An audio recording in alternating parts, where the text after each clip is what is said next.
Hey guys, প্রথমে আমি ফাউন্ডেশনটা apply করব। এর জন্য ওয়েট অ্যান্ড ওয়াইল্ডের একটা ফাউন্ডেশন নিচ্ছি। ওর শেড হচ্ছে টফি। এটা হচ্ছে ওয়েট অ্যান্ড ওয়াইল্ডের ম্যাট ফাউন্ডেশনটা। সো আজকে আমি অনেক দিন পরে আমি নিজের উপর মেকআপ লুক না করে অন্য একজনের উপর দেখাচ্ছি। So I really hope that you guys will enjoy this and let me know যে তোমরা আরও এই টাইপের টিউটোরিয়ালস চাও কিনা, যেখানে আমি নিজের উপর মেকআপ না করে অন্যদের উপর মেকআপ করে দেখাবো। আচ্ছা, এখন কনসিলারটা অ্যাপ্লাই করছি। কনসিলারের জন্য Juvia's Place I am magic concealer in the shade 18।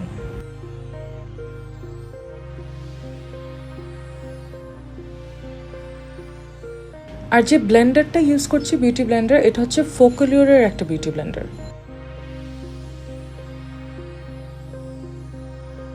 এখন ফেসটাকে ইনিশিয়ালি সেট করার জন্য আমি অ্যাবসলিউট নিউ ইয়র্কের HD পাউডার ফাউন্ডেশনটা নিচ্ছি, আর ওর শেড হচ্ছে ডেজার্ট স্যান্ড।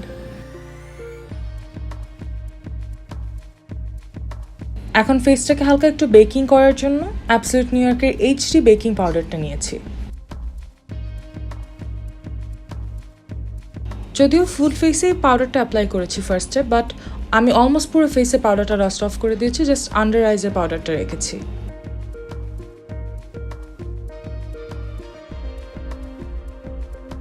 আইসটা প্রাইম করে নিয়ে এখন ব্রাউনটা হাইলাইট করছি, এবং সেটার জন্য মুলান প্যালেট থেকে একটা লাইট শিমারি শেড নিয়েছি। And by the way, this is from Colourpop। এখন ইংলটের ব্ল্যাক জেল লাইনারটা দিয়ে আমি আইলিডে অ্যাজ আ বেস অ্যাপ্লাই করছি। অ্যান্ড যেহেতু আজকের লুকটা just it's a basic black smoky eye, so black smoky eye main জিনিসটা হচ্ছে ফার্স্টে আমি যেভাবে করি যে ব্ল্যাক কালারের বেসটা অ্যাপ্লাই করি এবং ওটার উপরে ব্ল্যাক আইশ্যাডো অ্যাপ্লাই করি, এবং সেটার জন্য জেমস চার্লস প্যালেট থেকে একটা ব্ল্যাক শ্যাডো নিয়েছি। But here the trick is যে ব্ল্যাকটাকে বেশি উপরে ওঠানো যাবে না, জাস্ট মেক শিওর যে লিডের যতটুকু স্পেস আছে অতটুকুতেই রাখছো, তারপরে আস্তে আস্তে ব্রাউন দিয়ে ব্ল্যাকটাকে ব্লেন্ড করবে। অ্যান্ড সেম প্যালেট থেকে একটা ডার্ক ব্রাউন শেড নিয়ে আমি ওই ব্ল্যাকটাকে আস্তে আস্তে ব্লেন্ড করে উপরে ওঠাচ্ছি।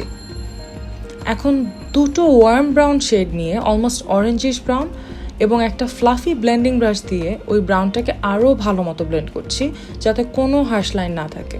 অ্যান্ড স্মোকিয়ার এটাই ট্রিক যে you need to keep on blending. এখন আমি আবারও ব্ল্যাকটা অ্যাপ্লাই করছি, বিকজ ব্লেন্ডিংয়ের জন্য হয় কি মাঝে মধ্যে ব্ল্যাকের ওপ্যাসিটিটা একটু কমে যায়, দ্যাটস ওয়াই আমি আবারও ব্ল্যাকটা অ্যাপ্লাই করছি একটা ব্রাশ দিয়ে, এবং আবারও সেই ডার্ক ব্রাউনটা দিয়ে ব্লেন্ড করছি।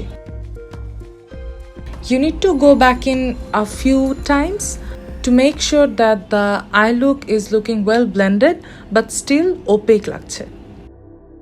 সেম ব্রাউন হাইলাইটিং শেডটা দিয়ে ইনার কর্নারটাও হাইলাইট করছি।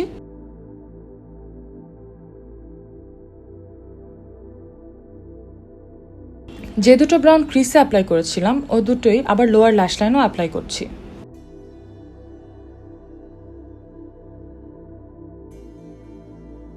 এখন ইনার কর্নার্সে কাইমা কসমেটিক্সের গডেস যে আইশ্যাডো ফ্লেক্সটা আছে ওটা অ্যাপ্লাই করছি।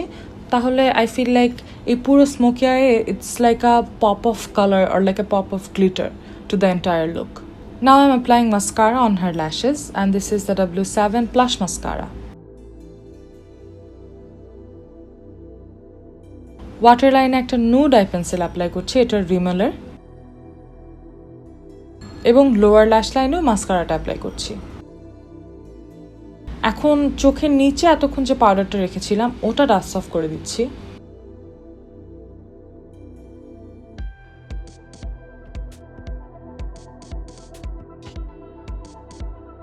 এখন কন্ট্যুরিং এর জন্য টেকনিকের একটা কন্ট্যুরিং কিট থেকে আমি ব্রঞ্জিং অ্যান্ড কন্ট্যুরিং একসাথেই করে ফেলছি। ব্লাশ অ্যাপ্লাই করছি my all time favourite Juvia's Place Serafina. এখন ফেসটাকে সেট করব, সেটার জন্য জেফ্রি স্টার এবং মরফির যে সেটিং স্প্রেটা আছে ওটা অ্যাপ্লাই করছি, এবং হাইলাইটারের জন্য wet and wild precious petals এবং ফোকালিওর ডায়মন্ড গ্লো হাইলাইটারের শেড 1টা মিক্স করে অ্যাপ্লাই করছি। লিপস্টিকের জন্য ও ইউজ করছে ফোকালিওর চেস্টনাট।